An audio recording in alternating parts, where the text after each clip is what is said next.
കരിമുണ്ട എന്ന പേരുള്ള നാടൻ കൊടികളാണ് ഈ കണ്ടുകൊണ്ടിരിക്കുന്നത്. കേരളത്തിലെ ഒട്ടുമുക്ക സ്ഥലങ്ങളിലും കരിമുണ്ട എന്ന കൊടി ഉണ്ടായിരുന്നു. പുതിയ പുതിയ കൊടികളുടെ ആവിർഭാവത്തോടുകൂടി കരിമുണ്ടയെ കേരളീയർ മറന്ന ഒരു ലക്ഷണമാണ് കാണുന്നത്.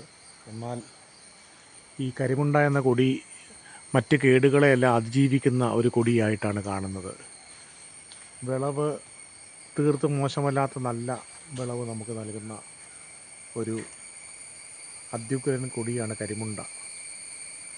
വീടുകളിലെ പാഴ്മരങ്ങളിലൊക്കെ കരിമുണ്ട ഞാൻ നട്ടു പിടിപ്പിച്ചു. അതെല്ലാം വളരെ നന്നായിട്ട് ഉണ്ടായി വരുന്നുണ്ട്.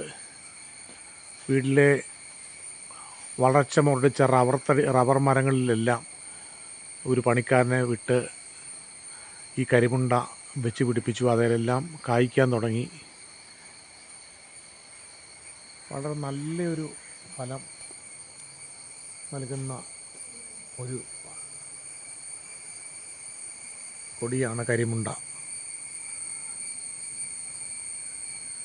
ഇത് വീടിൻ്റെ മുന്നിൽ നിൽക്കുന്ന ഒരു വെട്ടിയാണ്. വെട്ടി എന്ന് പറഞ്ഞാൽ അപൂർവം ഇപ്പം നഷ്ടപ്പെട്ടുകൊണ്ടിരിക്കുന്ന ഒരു മരമാണ്.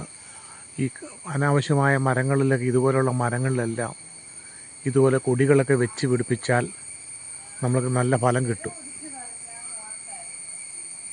കേരളീയർ അവരുടെ ജീവിതത്തിന് ആവശ്യമായ സസ്യങ്ങളൊക്കെ നട്ട് വളർത്തിയാൽ ഇപ്പം കാപ്പിക്കൊക്കെ നല്ല വിലയുണ്ട്. കാപ്പിപ്പൊടി എല്ലാവരും കേരളീയർ പുറത്തുനിന്ന് വാങ്ങുന്ന ഒരു രീതിയുണ്ട്. കാപ്പിയൊക്കെ നമ്മൾ വാങ്ങാതെ നമ്മുടെ വീടുകളിൽ നട്ട് വളർത്തിയാൽ കാപ്പി, കുരുമുളക്, ഏലം, ജാതിക്ക തുടങ്ങിയവയൊക്കെ നമ്മൾ നട്ട് വളർത്തി നമ്മുടെ കുടുംബജീവിതം ഭദ്രമാക്കണമെന്ന് അഭ്യർത്ഥിക്കുന്നു. Thank you.